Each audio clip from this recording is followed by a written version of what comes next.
Coming up next on Backchecking the Bolts. Austin, before we go, I know you hate the plus-minus stat. Made me want to go and take a look at what NHL players have the highest plus-minus in a single season. Take a guess at what the number is. Bobby Orr in 1970-71 was plus 124. 120. Larry Robinson at 120. Gretzky was a plus 184. Everyone is a Hall of Famer except for one person, and he has a tie to the Tampa Bay Lightning. That player is Brian Ingelom. Welcome to Backchecking the Bolts. Backchecking the Bolts is your cup of coffee to get you the latest on the Tampa Bay Lightning.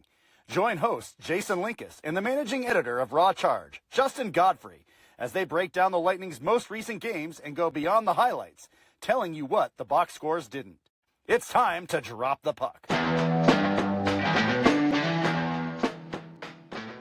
Welcome to Backchecking the Bolts. It is episode number 28. For those of you keeping score at home, that is your Corey Spring, Zenon Konopka, and Niles Ekman episode. That's right. It's episode number 28. Today, we're going to recap Thursday's tough 2-1 loss against the Canadiens. We're also going to look at the very tight and tough 2-1 victory over the Boston Bruins. We're going to tell you a little bit more about the Lightning playoff picture. Is it any clearer? And finally, we're going to preview the Detroit game. And this is when I always bring in my co-host. He's the managing editor of Raw Charge. You can see him every day at www.rawcharge.com. He is Justin Godfrey. Justin, last 3 days have been a little bit exciting. Both 2-1 games. One was a victory, one was a loss. Where do you want to start? Well, I'd start with your definition of exciting. I don't know if that would apply to either one of those games. Both kind of just really grinded out games. Hasn't been a lot of pretty hockey over the last 72 hours or so. On Saturday, at least the Lightning found a way to win. You know, I thought they had a really good third period. They outplayed Boston, who was not playing well themselves, picked up the 2 points. Just, I think morale-wise, it's a nice victory to have. The Lightning don't lack in confidence. That's one thing that no matter what's happening, they're always going to believe in themselves. That being said, an 0-4 road trip to end the season kind of wouldn't be the best way to kind of finish things off. So picking up this victory, getting the 2 points, whether it means anything in the final tally of the standings, who knows? But I think just mentally, it's a good win to have. They won it late. They held on to the lead this time as opposed to, you know, the Montreal game where they tied it up late and then immediately gave up a goal. So I thought, you know, it's a good win. It's not a pretty win. It's a good win. They can fly home feeling a little bit better about themselves. Justin, after last season when they lost to the Panthers in the playoffs, I think a lot of people thought the Lightning were not tough enough in the playoffs. There was a school of thought out there that the Lightning were too easy to play against. In the last month, we've seen the 8-7 loss to Buffalo. We saw the last loss to Buffalo the other day, the 4-2 loss. And this game against Montreal, the Lightning, in my opinion, have gone out of their way to show that they are a physical hockey team. But have they done that to their own detriment in those games? It's hard to say. I mean, there's just so many factors going on right now, just dealing with the injuries, dealing with the fatigue. It's hard to say if they're playing a little too physical. That's something they've definitely been doing all year. I mean, they lead the league in penalty minutes for a reason, and it's not even close. Are they trying to send a message to some of these teams that they may be playing in the playoffs? Possibly. Kind of feel like that was the Montreal thing. A lot of that was maybe foreshadowing that this is what you guys are in for. If we meet in the first round, you know, get used to it. Montreal did a great job of handling the pressure. So it's going to be interesting. This is definitely a team that was built to face the Panthers, I think. And it's kind of unfortunate that, you know, Florida didn't hold up their end of the bargain for, you know, a three-peat here. Yeah, it's going to be interesting to see how they transition this super physical play, you know, the pushing and shoving afterwards that they need. Justin, one of the things I want to talk about is the number of penalties they're committing in these games. In the 8-7 loss to Buffalo back in, I think it was early March. It might have been actually late February. I can't remember exactly. But they were in the penalty box the majority of that game. Against Montreal on Thursday night, they gave Montreal 7 power plays. It's not what you would typically see in a game. And again, I get they want to be physical, But these were games that if they won, the division would be in sight. And I think they spent all day in the penalty box, and it made it impossible for them to get to their 5-on-5 game. You and I were going back and forth on Thursday night. 5-on-5, especially in the third period, the Lightning really came on. They just didn't give themselves enough opportunities to play 5-on-5. Yeah, and the Montreal game was kind of weird because a lot of the extra penalties that the Lightning picked up were in these scrums where it seemed like no matter what happened, they were always the one getting penalized. Like, not to be vulgar, but it kind of chapped Cooper's ass a little bit that every single time they're pulling people out, the Lightning end up shorthanded. So was it kind of game management a little bit? Possibly. But you're right. I mean, when they get into these little stretches where they're just taking penalty after penalty, it's tough to get their 5-on-5 game going. It's tough for them to roll their lines. Yeah, there was a lot of pushing and shoving, a lot of stuff after the whistle, but they also started that game down 4 minutes when Gord took a 4-minute high sticking penalty. I mean, they kind of got off on the wrong foot and just never really found it until the third period. They are a really good 5-on-5 team that gets really out of sorts when they start taking these extra penalties. It's going to be interesting to see if they keep that up in the playoffs or if that's something they can turn off. I don't think they're going to get the physical play that they've been used to the last two first rounds. I don't think Montreal is really going to push the envelope too much. I don't think Buffalo is. There is a little bad blood, I think, now between them and Montreal. So it'll be interesting to see what like a Josh Anderson does. Because one of the shorthanded times is they went after Kucherov. Anderson went after Kucherov and they weren't going to put up with it. It ended up with Declan Carlisle fighting out of his weight class. He picked up the instigator penalty. That's why they were shorthanded. Their big motto this year was, you aren't going to push us around. We think our penalty kill is good enough that if we do go down shorthanded, we can kill it off, which is what they did against Montreal. They killed off every shorthanded opportunity they had. Montreal didn't score on the power play. So they have the confidence that they can kill off any penalties they have. But yeah, it's going to be kind of interesting moving forward if they can get out of that mindset just a little bit. I think they still need that physical edge. Brandon Hagel mentioned it after the game. They play better when they're emotional, which is an odd thing to hear from a John Cooper-led team who's always trying to maintain that even line. I think they got to throttle it down just a little. Don't take quite as many bad penalties and spend a little bit more time on 5-on-5. Justin, in this 4-game road trip, the Lightning scored 7 goals in 4 games, only 1 win. Where has the offense stalled? They're just not getting the chances. I think in the Montreal game, they ended up, granted they only played 20-some minutes or I think 30-some minutes at 5-on-5, but they only had, I believe, 3 high danger chances. Those are your grade A opportunities. They're just not generating them right now. They've been below 10 high danger chances for much of this road trip. I think every single game, even against Boston. I think they only had 9 or so, if I remember correctly. And this is a team that's been averaging on the season around 14 to 15 per game. So they're not getting that. They're just not getting those good looks, or if they do get them, they're not finishing them. Even tonight's game, or I should say today's game, they had 2 or 3 grade A right between the slot chances that either they whiffed on the shot or it got blocked or Swayman made the save. Montreal was the same thing. They had 2 or 3 turnovers that they created and they just couldn't put the puck in the net. So I think that's kind of your big thing. That's the thing that worries me the most about the way they played recently is they're not generating chances. When they've gone through some of these slumps earlier in the season, they were still getting their chances. They just weren't converting them, which happens to a team, especially a team that shoots as well as the Lightning. You do fall into those kind of slumps from time to time. But I would like to see, over these last 2 games, now granted, it's not going to be the greatest competition, but get back to that, creating these 10 to 15 high danger chances a night, your 25 scoring chances, and get back into that rhythm, and I think they'll be okay.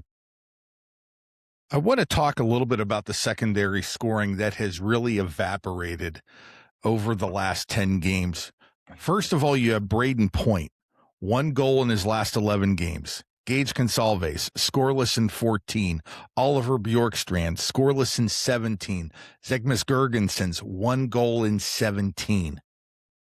Can they be successful if these guys don't pick it up? And if Andre Vasilevsky stands on his head, they could win 2-1, But it's not a great success. It's not a great recipe for success. But all of those, I think it's kind of the shocking one this year has been Braden Point. He missed a few games earlier this season. He struggled to open the season, missed a couple games, came back, was playing like the Braden Point we expected. And then he got hurt in, I believe it was Philly. He bent backwards over the knee, missed some time, came back. His first couple games looked pretty good, but he's just not looking like Braden Point right now. He's not burying in these chances that we're used to seeing him go and put it in the back of the net right now. Wonder if it's a little bit of a confidence thing, just not in his groove right now. He was split up from Kucherov for a little while. They were back together before they started missing games again, and Kuch was out for a couple. So it'll be interesting to see if he can get back on track the last two. Wouldn't be surprised to see Kucherov and Point get some playing time together down the stretch here. Just kind of try and get his confidence going. He's one of these guys. I think if he puts one or two in the net, he's going to take off, and they're going to need him in the playoffs. Some of those other guys. Bjorkstrand's been a little bit of a disappointment 5-on-5. He has been scoring on the power play. He's got 9 power play goals on the year out of his 11. He just doesn't really seem like a fit. But that being said, the guy can score in the postseason. If he gets going, that helps out. Gage Gonsalves, kind of more of a puck distributor, so I'm not too super worried about him not scoring, especially when he's on a line with Point and Kucherov. So keep an eye on that. And, Gergensons is Gergensons. He's going to get you 8-9 goals. So him not scoring a lot, not really a big deal to me as long as he's shutting down defensive chances and playing responsible hockey. I think, in my opinion, the tough part is going to be come playoff time. You have Gensel, Kucherov. You have to find a way to get some secondary scoring because, hey, Kucherov and Gensel are going to captain the ship. But you still need the shipmates to contribute. Hey, even Captain Stubing had Gopher and Isaac there to help out on the Love Boat. Yeah, everyone, and that's kind of been their problem the last couple of years is they haven't been able to get scoring out of their second or third lines. So that is going to be something they've been looking for this year. Something that they were really doing during their long winning streaks is they were getting that scoring up and down the lineup. So part of it is, I think, just people being out of position right now with the injuries, people coming in and out. I think that's kind of upset their rhythm a little bit.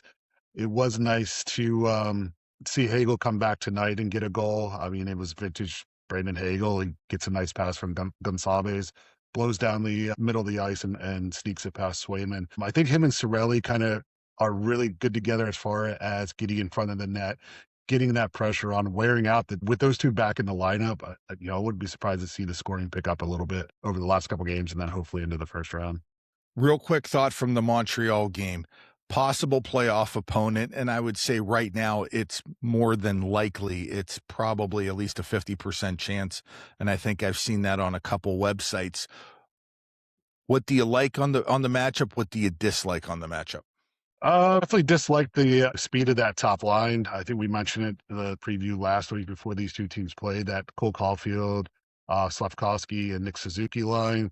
They've just been tearing the Lightning up this year, especially the last couple times they've met. So finding a way to contain them is going to be pretty tough. I do think the Lightning could still pressure their blue line with a good forecheck. We saw it in the third period a little bit. There were some turnovers that the Lightning created. Up and down, if the Lightning are healthy, I think up and down the lineup, once you get past that first line, I think the Lightning match up pretty well.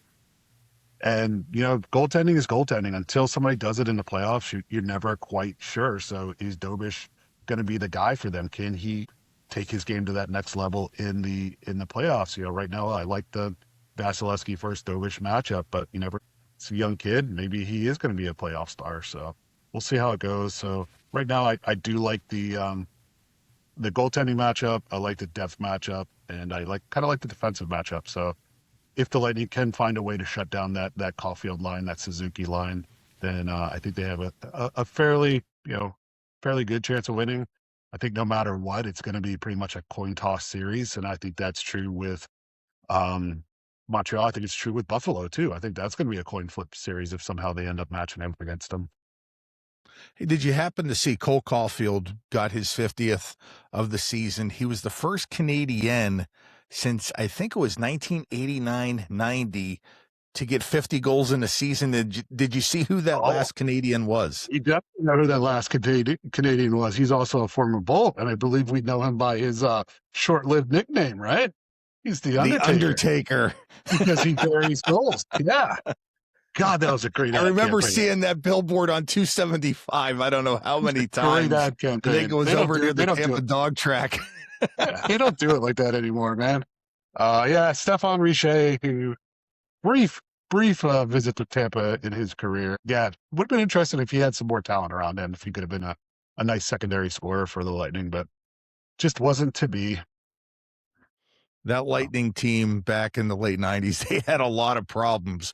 One Yeah. of the big problems was until they got Vinny, they didn't have a center. No, not you had Brian Bradley's broken back, and that was about it. It was tough watching those early years, but they've come a long way. I was happy to see Caulfield get it. I mean, I like that kid. I mean, he plays with a lot of spirit. He plays fast. He's not the biggest guy in the world. So when these, small goal boys put up 50 goals, it's fun to see. But yeah, but just as long as he doesn't do it in the playoffs, the Lightning are playing against him. Justin, I know we've been talking about the Hart Trophy betting odds. And once again, the betting odds have changed. Right now, according to FanDuel, Nathan McKinnon is minus 188. Connor McDavid, who at one point was 10-1, you saw him at plus 650. He's now plus 198. And Nikita Kucherov has fallen to third at plus 640. Justin, I'm going to give you $100 to bet. Who are you picking? I'm still going with McDavid. I think he's turned it up at the right time. Edmonton's starting to win again, and it looks like they're probably going to end up taking that division. I think he gets the legacy votes. McKinnon probably loses a couple. They're going to be the President's Trophy winner, but I think down the stretch they kind of faded from attention a little bit. I do like McDavid's chances. That being said, you never know when Kucherov's going to whip out a 6-point game. He could do it against Detroit.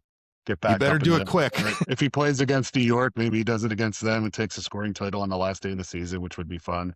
That being said, I like McDavid. The other Tampa Bay Lightning member that has a chance at winning some hardware is Andre Vasilevsky with the Vezina. Right now, he is minus 470, basically a 5-1 favorite to win over Ilya Sorokin. And I think a lot of that is the Islanders have really fallen off over the last 10 games. At one point, this was pretty much even money both ways, but it looks like Vasilevsky is going to cruise to the Vezina. Yeah, Vasilevsky's he's been really good, especially down the stretch here. I thought he's been really good on this road trip. He played really well against Boston. He played really well against Montreal, and even the Buffalo game, I thought he played pretty well. He may have had one or two that he'd want back, but that being said, I think he's pretty much locking it in. He's probably got one more start to make, either against Detroit or the Rangers. Feel like it's going to be a good start. And we said it. I think we kind of said it a few times. With Sorokin, it was going to be hinge a lot on the Islanders making the playoffs. So without him making it, without them making it, it's probably Vasilevsky's to lose. Let's take a quick look at the playoff picture. Right now, the teams that are completely locked into their playoff seeding in the Eastern Conference, Carolina has won the Metro. They right now lead the Eastern Conference with 108 points. The Pittsburgh Penguins over in the Metro are locked into second place. After that, nobody knows who's going to end up where, but I want to talk about the Atlantic Division. The Buffalo Sabres, 80 games, they have 106 points. The Montreal Canadiens, we're recording this on Saturday afternoon. They have 79 games played, 104 points. The Lightning, after the win against Boston, have 80 games played and 104 points. The Lightning still have a chance at this division. They still might finish in third and may not have home ice advantage. Justin, if you're handicapping this, we know Buffalo, because of the points lead, is the front runner. Where do you think the Lightning end up? Do they end up first, second, or third? I feel like they kind of sneak back into that second spot. They got winnable games down the stretch here. They got the Red Wings and then the Rangers. Montreal's got a sneaky hard schedule to finish it off. They do play tonight, Saturday night. They got Columbus at home. Then they finish on the road against two teams that are going to be fighting for that Metro spot in the Islanders. And then they close out their season on Tuesday against the Flyers in Philly. So, that's not the easiest schedule down the road for Montreal. So if the Lightning can pick up 2 wins down the stretch here, I think that puts them in a good spot to finish second place. Does it matter to the Lightning? I don't really think so. We talked about the home ice advantage last episode. I think Montreal will have a big, the crowd's going to be fired up. But another thing with that, if you take the crowd out early, that can almost be a detriment. So if the Lightning go up there game 1, win something like 4-1 or so, or a couple early goals, something that they haven't been doing, but anything's possible in the playoffs. Take that crowd out, and that's kind of a disadvantage a little bit for Montreal. So, yeah, I think that being said, I think they do end up in that second spot. I wouldn't be surprised to see the Lightning win their next two games and finish second.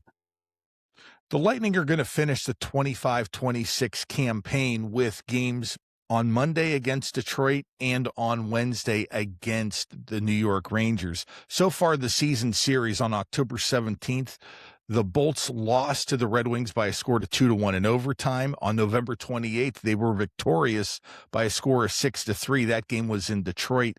They came back to Tampa on March 12th. They were a 4-1 winner. Justin, right now, the Red Wings are in a tussle with the New Jersey Devils. We're recording this on Saturday at about 7 o'clock.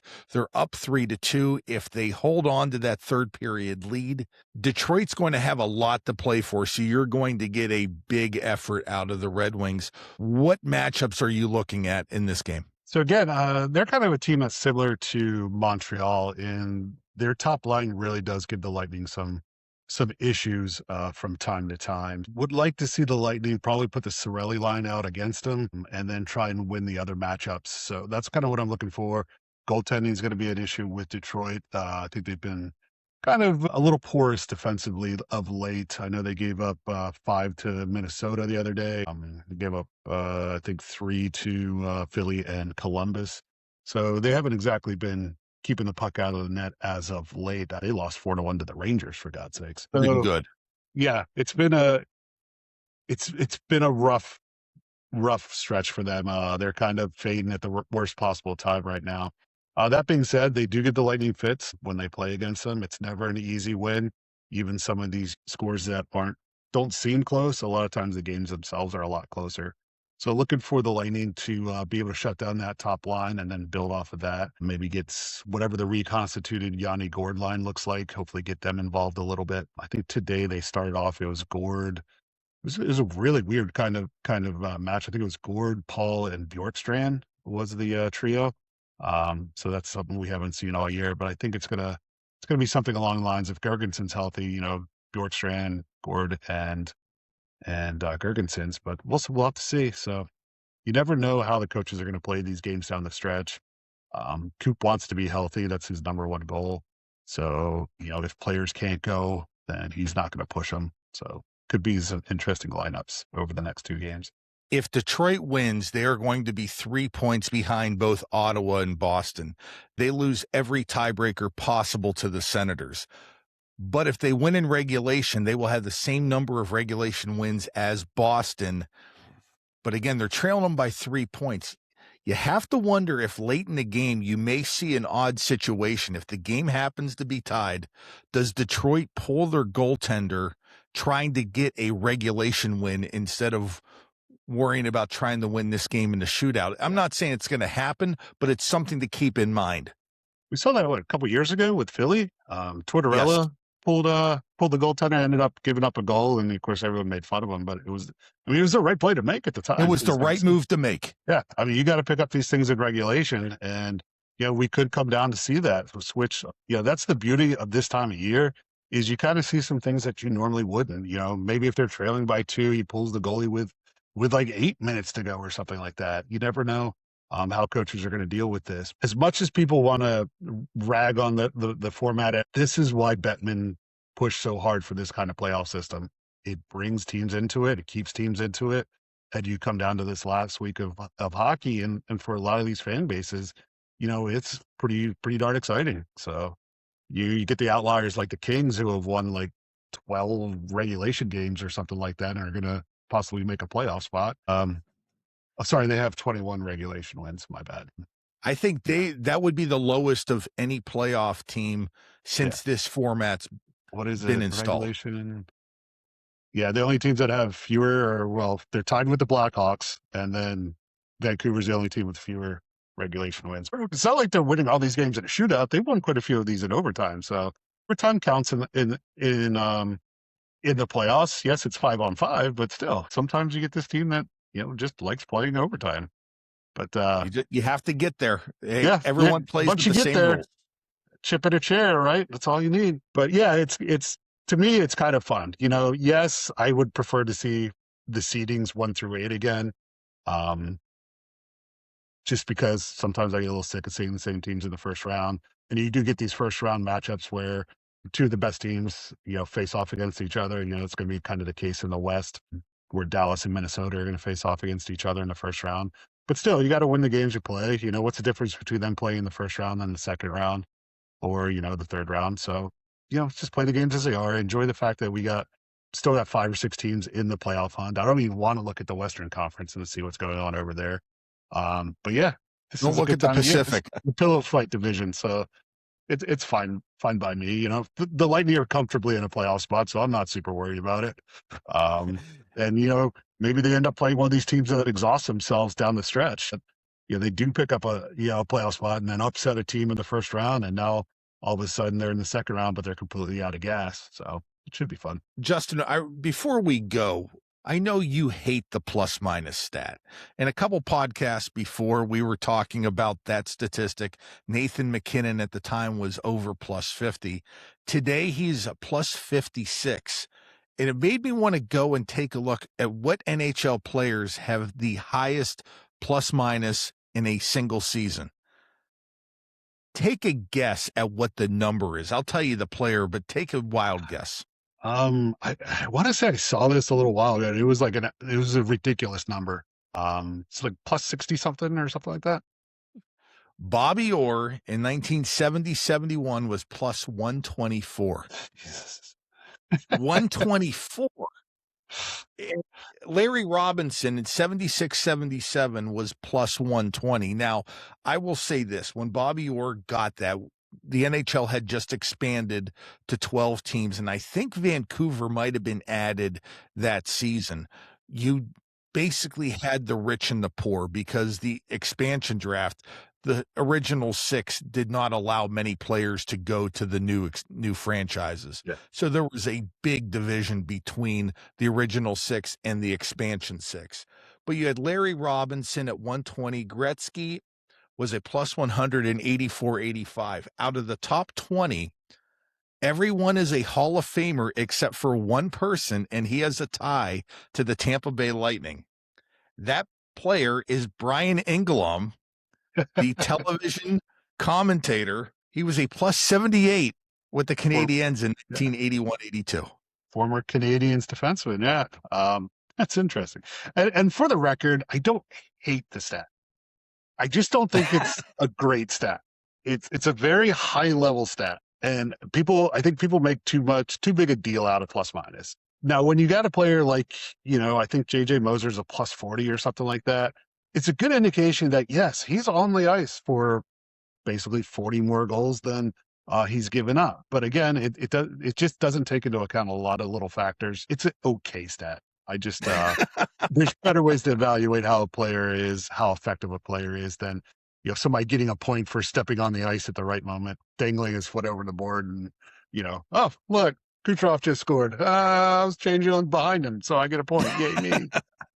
It's funny. Like some of the negative stats, like the Capitals were like the first year of the Capitals, I think somebody was like a negative 60 or something like that. And I know I want to say when they had their expansion team, somebody was, and it was like somebody good too. Minus 70. It's like a solid defender too. And then I know, we were talking about some of those late 90 Lightning teams. There were some pretty god awful numbers on that. Yes. Earlier this season, Nikita Kucherov was a -8 at one point. And did anybody think that Nikita Kucherov was forgotten how to play hockey because he was a -8? You knew it was going to even out at some point. So again, it's a number I take with a tremendous grain of salt. The size of the Salt Lakes out in Utah. But yeah, so. Which you're very familiar with. But yes. Again, Bobby Orr, 124. Yeah, that's a great. We're not talking a small sample size. That's an entire season. And it's not like he wasn't on the goal for any goals against. So just shows you how how many goals, how much offense he played and how good he was defensively. And as much fun as we like to say, I don't think there's just never going to be a player like Bobby Orr. You can call people the modern Bobby Orr, but I don't think anyone's going to dominate the game from the blue line like he did anymore. I think in terms of speed, the only one that I've seen that's even close was Paul Coffey. Paul Coffey had 148 points one season. Now, I know the game was a little different in the 80s, but it's still 148 points. Yeah. And I've plus never to this or whatever. I just remember Paul Coffey, there'd be 10 seconds left on the power play. He would have been out there for a minute and 50 seconds of that power play. He would take the puck from behind his own net, and he was fast enough to not only get the puck into the opposing team's zone, but he would sometimes come up with a shot, and every once in a while he'd get a goal or an assist off of it. I never saw a guy skate as fast as Coffey. I never did. Now, he had his defensive deficiencies. He wasn't the defender that Bobby Orr was, but in terms of offense and in terms of excitement, Paul Coffey in the 80s, you couldn't beat him. Yep. Well, there you go. Our next podcast is going to be on Tuesday. We're going to preview the Lightning Ranger game on Wednesday. That'll be the season finale. We're also going to recap the Detroit Red Wings game on Monday. Hopefully by then we know a lot more about the Lightning playoff picture. Thank you very much for joining Justin and myself. You can see Justin anytime at Raw Charge at www.rawcharge.com. I'm Jason Linkus. Again, thanks for joining us. Please hit that like and subscribe button. We really appreciate it when you do. Thanks for joining us. See you on Tuesday, and go Bolts. Go Bolts. Thank you for listening to Backchecking the Bolts. We are free and available on all platforms, including Apple, Spotify, iHeartRadio, Amazon, YouTube, and Deezer. If you enjoyed it, please be sure to subscribe and leave a review. You can follow Justin on Blue Sky at rawcharge.com. You can follow the show on X at Tampa_Bolts_pod and on Facebook, Instagram, and YouTube at Backchecking the Bolts. If you're interested in advertising on the show or partnering with us, you can find more information in the show notes or email Jason at backcheckingthebolts@yahoo.com.